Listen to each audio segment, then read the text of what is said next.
optik melawai.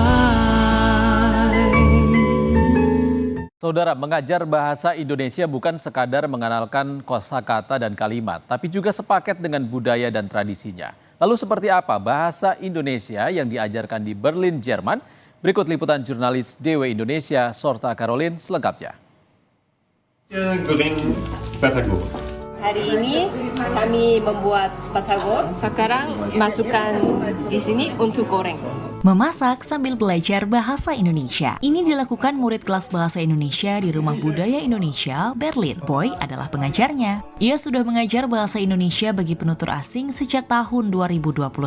Saya ingin memperkenalkan Indonesia bukan hanya dari bahasanya aja, tapi juga budayanya. Dan ini juga cocok banget karena biasanya orang Indonesia ketika bertemu, kita bukan hanya ngomongin orang, tapi juga kita juga biasanya ngomongin tentang makanan. Kelas bahasa Indonesia ini diminati warga Berlin yang berencana mengunjungi Indonesia atau sekedar mengenal budaya Indonesia lebih dekat. Saya bekerja di proyek perlindungan hutan tropis di Sumatera. Jadi saya sering dinas ke Indonesia dan saya mau bisa berbicara dengan orang Indonesia. Budaya di Indonesia menurut aku bagus sekali dan menarik sekali juga. Dan orang Indonesia ramah sekali ya. Untuk berkomunikasi dan mengerti orang Indonesia lebih mudah, itu penting kalau aku bisa berbicara bahasa Indonesia juga. Selain mengajar, Boy sedang menempuh pendidikan doktor, mengkaji linguistik perkotaan.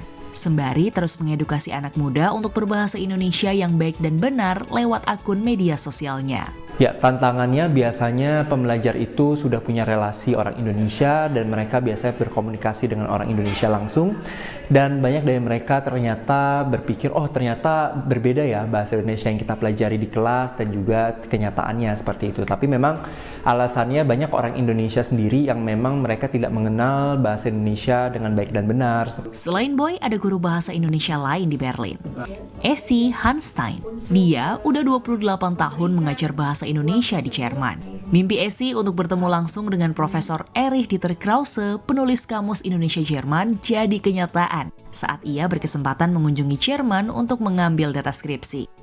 Saat pertama kali bertemu, dia malah ditawari sang profesor untuk mencari dosen bahasa Indonesia di Universitas Leipzig. Esi mulai mengajar bahasa Indonesia di Universitas Leipzig pada tahun 1998. Tahun 2019, ia juga mendapat tawaran untuk mengajar di Universitas Humboldt Berlin. Ternyata, proses belajar bahasa Indonesia tidak selalu mudah, baik untuk pengajarnya maupun untuk murid asing. Kesulitan di bahasa Indonesia untuk saya adalah orang Indonesia yang berbicara lebih cepat. Untuk saya berbicara bahasa Indonesia sedikit sulit. Ya, saya kira menulis kurang sulit. Senada dengan Boy, Esi juga mengakui bahwa ada jurang antara bahasa Indonesia formal dan bahasa Indonesia dalam percakapan sehari-hari. Tantangan yang terbesar dan paling berat itu sebenarnya orang Indonesia kita sendiri.